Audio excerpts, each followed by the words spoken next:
बेळगावच्या निर्मात्यांनी साकारलेली मनोरंजनाची अफलातून ट्रीट ऑल इज वेल येत आहे 27 जूनला तुमच्या जवळच्या चित्रपटगृहात।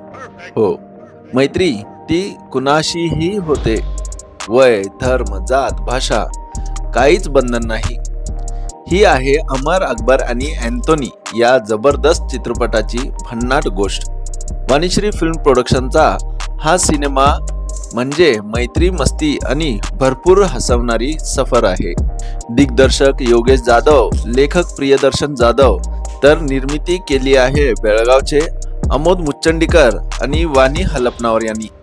तर चला पाहूया या चित्रपटाचे दिग्दर्शक व डायरेक्टर ऑफ फोटोग्राफी म्हणजे डीओपी यांनी व्हॉइस ऑफ वेणुग्रामशी बोलताना सिनेमाबद्दल काय काय गोष्ट आमच्यासोबत शेअर केली आहे। ऑल इज वेल हा चित्रपट बेळगावसह देशभरात 27 जूनला रिलीज होणार आहे। मग त्या करिता बेळगावमध्ये प्रमोशन कार्यक्रम सुरू आहे। त्या मूवीच्या रिलेटेड डायरेक्टर व ॲक्टर्स आणि डीओपी आमच्यासोबत बोलायला इथं उपस्थित आहेत। नमस्कार सर। नमस्कार नमस्कार। आपलं नाव सर? नमस्कार, मी योगेश जाधव, ऑल इज वेल या चित्रपटाचा दिग्दर्शक आहे। मी मयुरेश जोशी, ऑल इज वेल या सिनेमाचा डीओपी म्हणून काम केलेलं आहे। सर, ऑल इज वेलच का? ऑल इज वेल कारण ऑल इज वेल ना सगळं तुमचं वेल आहे ह्याच्यावरती माझा विश्वास आहे। याचं कारण असं आहे, कोरोनासारखं संकट असेल, पहलगामसारखा अतिरेकी हल्ला असेल किंवा कुठली नैसर्गिक आपत्ती जरी असली तरीसुद्धा आपण कायम असंच म्हणतो all is well, all is well. बरं, आता गंमत अशी आहे की त्याचा 3 इडियट बरोबर काही संबंध नाही आहे, परंतु ऑल इज वेल ही फ्रेज जी आहे ती आम्हाला जास्त आवडली। याचं कारण असं आहे की ऑल इज वेल म्हणताना मागे किती आयुष्यात काही जरी घडून गेलेलं असलं, प्रॉब्लेम जरी आलेले असले, जसे माझे तिन्ही हिरोंना आले, अमर अकबर अँथोनीला। अमर आहे अभिनय बेर्डे, अकबर आहे प्रियदर्शन जाधव आणि अँथोनी आहेत रोहित हळदीकर। त्यांच्या आयुष्यामध्ये एक मोठा प्रॉब्लेम येतो, तो भाई आहे, डॉन आहे आणि त्याला यांच्याबरोबर काहीतरी घेणदेणं आहे, दॅट इज सयाजी शिंदे। तर आता हे सगळं एवढं सगळं प्रॉब्लेम्स आणि अडचणींमध्ये हे अमर अकबर अँथोनी काय करतात आणि त्यातून ते कशी त्याची सुटका करून घेतात आणि हॅपी एंडिंग कसं होतं, ही ती गोष्ट आहे सगळी। परंतु सगळ्यात शेवटी हॅपी एंडिंग असल्यामुळे आम्ही सगळ्या प्रेक्षकांना सांगितलं की all is well, all is well, काळजी करू नका, सगळं चांगलं होणार आहे। नेमकं कसं, बेळगावमध्ये मराठी भाषिकी खूप आहेत आणि कन्नड भाषिकी आहेत, मग हे दोन्ही भाषांना घेऊन लोक ह्या मूवीला एन्जॉय करतील असं आहे? मी मगाशी सुद्धा बहुतेक प्रेस कॉन्फरन्समध्ये हे म्हणालो की मुळात चित्रपटाची भाषा ही कुठल्याही सांप्रदायिक भाषेमध्ये अडकून पडत नाही। याचं कारण असं असतं की बऱ्याचदा असं होतं की आपण वर्ल्ड सिनेमा बघतो, म्हणजे माहीत नाही मला हे योग्य वाटते बोलताना, पण चार्ली चॅप्लिन सरांचे सिनेमे बघत असताना आपल्याला कुठे भाषेची गरज नाही पडायची।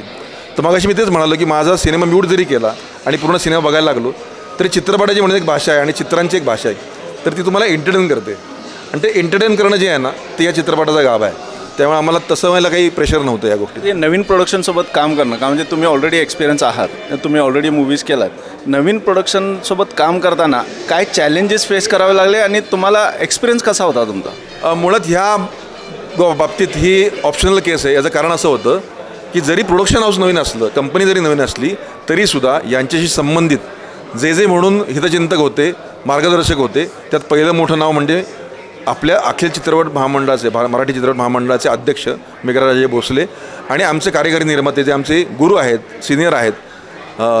मला तर असं वाटतं की मराठीतील सगळ्यात जास्त सिनेमे त्यांनी केलेत ॲज अ EP म्हणून, ते म्हणजे संजय ठुबे। हे 2 मोठे खांब आमच्याबरोबर असल्यामुळे, मार्गदर्शक आमच्याबरोबर असल्यामुळे अडचण कसलीच आली नाही। हां, फक्त एक होतं, एक्झिक्युशनमध्ये ज्या क्लिशे गोष्टी असतात, नेहमीच्या गोष्टी असतात, त्या इंटरॅक्शन करताना, कास्टिंग असेल, लोकेशन असेल, बाकीच्या काही गोष्टी असतील, पाऊस पडत होता तेव्हा, तर या सगळ्या गोष्टी लिहिल्या पेलल्या विनय जवळगेकर असतील, आमचे DOP मयुरेश मदन जोशी यांनीसुद्धा एवढ्या क्लायमेट आणि कॅलॅमिटीज असतानासुद्धा त्यांनी खूप चांगल्या पद्धतीनं फटाफट डिसिजन घेऊन ज्या पद्धतीनं कॅमेरा केलेला आहे किंवा फोटोग्राफी केलेली आहे ते सगळं स्तुत्य आहे। आणि सगळ्यात महत्त्वाची गोष्ट म्हणजे मला कौतुक करावं असं वाटतं अमोद मुचंडीकर सर, वाणीश्रीताईंचं असेल, मल्लप्पा सरांचं असेल, बाकी प्रोडक्शन टीम इथली लोकल जे आहे, अमित सर असतील, दीपक सर असतील, या सगळ्यांच्याबद्दल मला कौतुक असं वाटतं ना की यांना कुठल्याही प्रकारचं टेन्शन नाही आलं। म्हणजे कुठले जरी प्रॉब्लेम असेल तर सोल्युशन त्यांच्याकडे असायचं। ते खरं तर ऑल इज वेल नाव तिकडनं झालेलं आहे, आम्ही प्रत्येक all is well, no problem, go ahead. Sir, as a DOP तुम्ही ह्या आधी पण खूप चित्रपट शूट केला आहे, ह्या चित्रपट करताना पाऊस, जसं सर म्हटले की पावसाचाही चॅलेंज होतं, तुम्हाला काय काय चॅलेंज तुम्हाला फेस? नाही, चॅलेंजेस तर भरपूर येत असतात म्हणजे शूटिंग करत असताना, पण त्या चॅलेंजेसवरती काम करण्यासाठी ज्या काही परवानग्या लागतात एक प्रोडक्शन हाऊसकडनं, ते देण्यासाठी वाणीश्री प्रोडक्शन्स अगदी सक्षमपणे माझ्या पाठीशी उभी होती की तुम्ही काळजी करू नका, हां आज आपण शूट थांबवलं तरी काही हरकत नाही आहे, आपण उद्या करू शकतो, काही टेन्शन नका घेऊ. आणि कारण की काय असतं, एक दिवसाचा प्रत्येक दिवसाला खर्च असतो आणि एक तासाकरता जरी शूटिंग थांबवायचं म्हणलं तरी ते खर्चिक विषय असतो. पण हा खर्चाचा भार त्या प्रोडक्शनने स्वतः अंगावर घेऊन काळजी करू नका, आपण करूयात, सेकंड डेवर करूयात. आणि असं करून आमच्या प्रत्येक सेला म्हणजे ॲज अ DOPच्या प्रत्येक सेला उत्तम प्रतीने न्याय देऊन त्यांनी आम्हाला सपोर्ट केलेला आहे. त्यामुळे आणि सगळ्यात महत्त्वाचं म्हणजे हा सिनेमा शूट करताना, प्रत्येक सीन शूट करताना आम्ही म्हणजे सीन शूट झाला की आम्ही साईडला जाऊन पोट दुःखच तर हसत होतो, कारण की प्रत्येक शॉट आणि सीन हे धमाल झालेले आहेत. आणि मराठी चित्रपट कॉमेडीसाठी अक्षरशः म्हणजे दर्जेदारच असतात, हे ह्याच्यात काय दुसरा प्रश्न नाही. आता हे शूट किती दिवसात हा शूट संपला आणि किती दिवसात मूवी म्हणजे कधी स्टार्ट झाली आणि आता फायनल स्टेजला आले, आता रिलीजला आले, म्हणजे किती दिवस लागले हा सगळा प्रोसेस? साधारण 27 का 30 दिवस झाले ना आपल्या. 27 दिवस आपण शूट प्लॅन केलं. हां, शूट प्लॅन केलं होतं आणि 2 दिवस मला वाटतं गाणं असं काहीतरी समथिंग. किती गाणे असतील? 2 गाणी आहेत त्या सिनेमामध्ये. Yes yes. एकंदरीत 27 दिवसामध्ये हो चित्रपट पूर्ण. तर हे होते DOP व मूवीचे डायरेक्टर आपल्यासोबत.